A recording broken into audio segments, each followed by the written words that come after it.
We are going to do Sabonu now. Sabonu is a very nice integrated question. It has purchases, it's got sales, and it's got a good dose of inventory in as well. So it's good to test your knowledge whether you can integrate all the different topics. Thomas Sabonu Eng is the sole owner of Sabonu and is registered for VAT. You may assume a VAT rate of 15% apply for all periods under review. Sabonu has been in business for many years, survived by the cycles of a recession, fashion trend spirals, and junk status rating. Sabonu has a policy to make use of allowance accounts should the expectation exist that settlement discounts will be utilized. Sabonu keeps two types of products for resale: high-quality diamonds and artificial cosmetic gemstones used for costume decorations, which are mostly purchased from non-registered VAT vendors, unless the contrary is specifically mentioned. Inventory is accounted for on the perpetual inventory system. The following information has been made available for inventory as at 1 May. Cosmetic gemstones. The valuation method is the weighted average method. The opening balance is 100,500 units and the total value 150,750. For diamonds, they apply the first in, first out method of valuation. There were 12 diamonds on hand in the beginning of the month, and you have to determine what is the value of that diamonds. The financial records indicate that the last purchase of diamonds occurred on 10 April 2018, when Thomas went on an excursion to Ghana. He purchased 12 diamonds from Navusali, a merchant in Ghana, for an amount for $351,878. Thomas had to acquire permits from the South African Diamond and Precious Metal Regulator to ensure that legal compliance was met on the import of the diamonds. Guys, whenever we go to import goods, you will never be expected to calculate VAT on that transaction. So if we import stuff and we give you a price of the imported goods, we will always give you the VAT exclusive amount. There's a lot of VAT implications. If you do import, it doesn't work out on a flat 15%. The invoice dated 15 April 2018 was settled via an electronic funds transfer. On the same date, the invoice was issued by the regulator, totaling $29,756, inclusive of VAT, upon his return to South Africa. The import transaction is subject to import duties of 21% on the purchase price, and only 50% thereof is reclaimable. Furthermore, to enable legal trade of the important diamonds, the regulator requires that the valuator inspect and certify the diamond quality and grading. Diamor, a well-known specialist in the field, performed the certification on 18 April 2018. The invoice left on the counter totaled 12,500 Rand. Diamor is not registered for VAT. Okay, now there's going to be a transaction 1, a transaction 2, and a transaction 3. And you have to do the journal entries for all the above transactions, and you have to determine the value of diamonds on hand at the end of the month after the transactions has been recorded. Your first step, however, will be to calculate the value of that 12 diamonds which was in stock in the beginning of the month. So before we proceed to transactions 1 to 3, let's quickly determine what was the value of the diamonds on hand at the beginning of the month. There was 12 diamonds. There you see the 12 diamonds, so that's the same.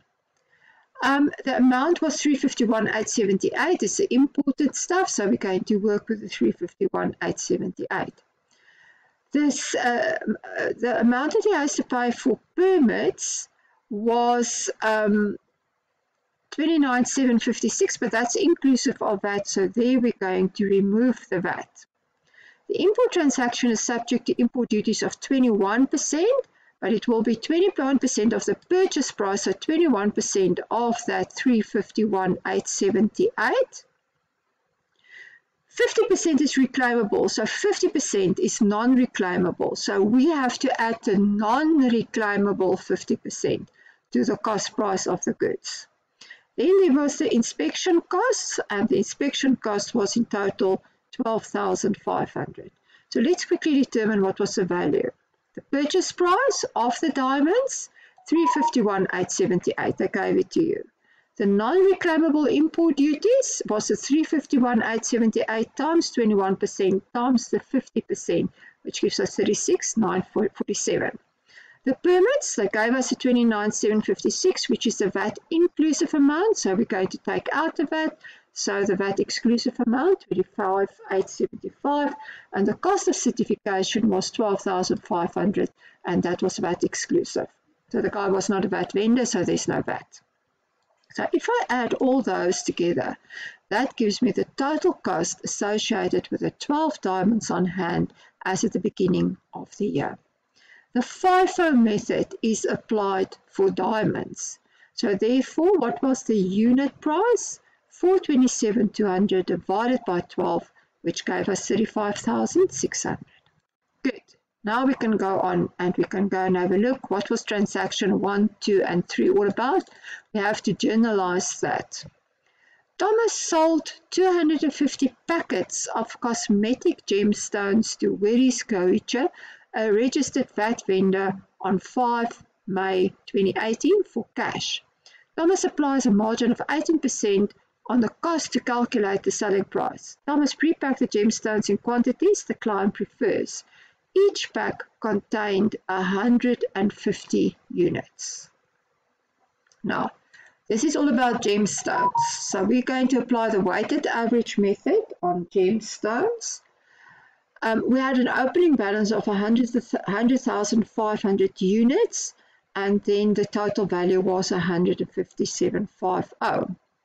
We are going to sell 250 times 150 units now. That gives us 37,500 units. 250 times 150 units. They want the journal entries. So the first thing that we want to do is to record the sales transaction. So once we have the selling of the cost price of those cosmetic gemstones, we're going to add a margin of 18% on that cost price and calculate the selling price. Good. So we are a VAT vendor. So obviously we have to charge VAT. It doesn't matter whether my client is a VAT vendor or not. So let's first update our records for cosmetic gemstones, and then we will go to the journal entry. Good. Cosmetic gemstones had an opening price of 150,750, which equates to 100,500 units. So the price per unit is that divided by that, R1.50 per unit. We're going to sell 150 times 250. We have to work it back into units. 37,500 units. At what price? At the weighted average cost just before the transaction has taken place, so at R1.50. So 37,500 multiplied by R1.50 give us a total cost price of the goods sold of 56,250 Rand. Going to our journal entry, we want, number one, to determine what was the sales price VAT exclusive of those items. Now the cost price was 56,250. We're going to add a margin of 18%. So that multiplied by 1.18 give us a total VAT exclusive sales amount of 66,375. Then we have to levy 15% VAT on the invoice, which will be on the sales price VAT exclusive, which gives us 9,956. So the total amount that we are going to have received for those gemstones that we've sold was 76,331. Sabonu is using the perpetual inventory system. So therefore I have to update my cost of sales and my inventory as well. With what? With a cost price of goods sold. Cost price of goods sold was 56,250. So I'm going to debit cost of sales, statement of profit and loss, 56,250. I'm going to credit my inventory asset account in my statement of financial position, 56,250. Then we have recorded the first transaction. Good. The second transaction. On 13 May 2018, a loyal customer, Edward, a non-VAT vendor, contacted Thomas to arrange for the purchase of 8 diamonds for a set of earrings. It was a last-minute gift for his anniversary. As Edward had forgotten about the special day last year, he had no choice but to go all out on this one. After endless negotiations on the phone, Thomas agreed to sell the diamonds for a total price of $310,000 exclusive of VAT. 8 diamonds for $310,000 exclusive of VAT.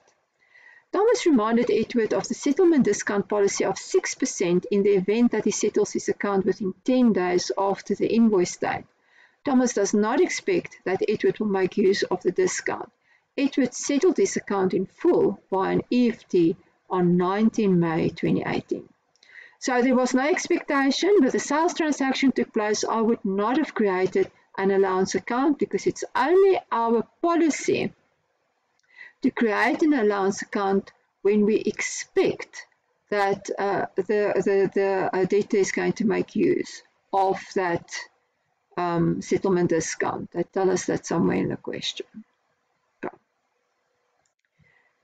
Good. Then eventually, when settlement did take place, he actually settled within the settlement discount period, so he was entitled to receive a 6% settlement discount. Good. Now let's have a look first on what was the cost price of the diamonds that we have sold to him. We had 12 diamonds on hand. The price per unit was 35,600 Rand per diamond. We have sold 8 diamonds now to Edward. What was the total cost involved? 8 times 35,600, which gave us 284,800 in total. So, our cost of sales would have been debited with 284,800, and our inventory would have been credited with the 284,800. We adjust our inventory record with a cost price of goods sold. They tell us what was the selling price. They've told us that the selling price exclusive of VAT was 310,000.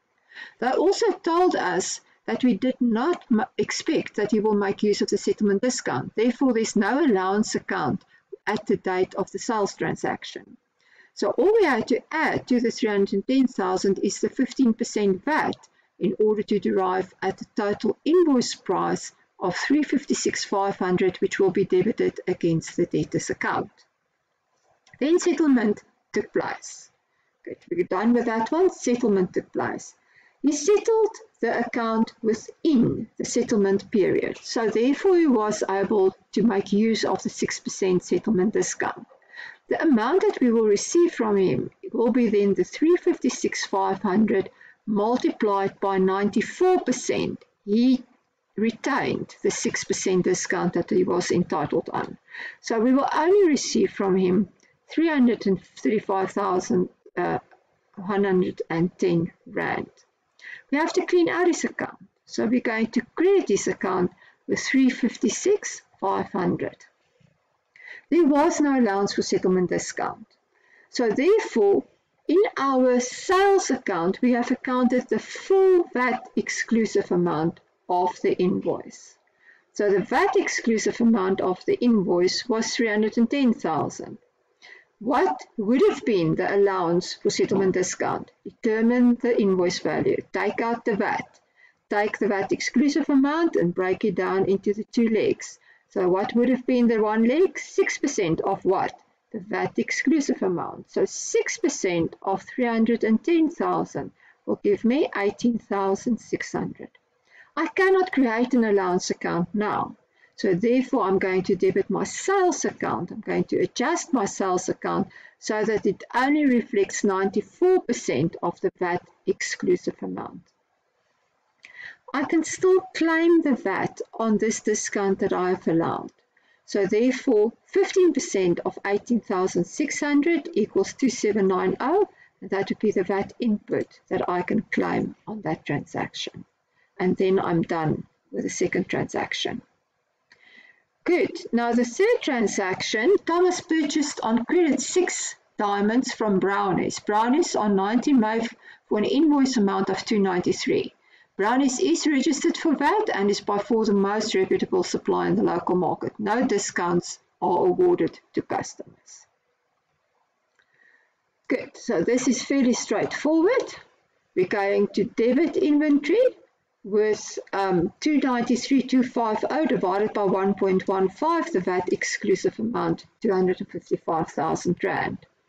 Then we can claim the VAT on the invoice. That times 15% equals 38,250, and we're going to owe our creditors 293,250. We have to adjust our, the second part of the question wants the value of closing inventory of the diamonds. So therefore, we have to adjust this table for us to account for this purchase transaction. Purchase transaction, 6 diamonds. What was the cost price of the 6 diamonds? The VAT exclusive amount of 255,000 Rand. I can work out a price per unit, which is 255 divided by 6, gives us 42,500 Rand. So I had 12 units, I've sold 8 units. I had 4 units on hand before I've acquired this additional 6 units. So how many units do I have on hand at the end of the month? I have 10 units on hand. What is the cost price of the units on hand? I will start at the bottom. I have that full batch of 6 units still on hand. So 10 less 6 equals 4. And I have those 4 units, i.e. 4 units of that first batch at 35,600 still on hand, which gives us 142,400. So what is the value of diamonds on hand at the end of the month? That one plus that one equals 397,400. There you are.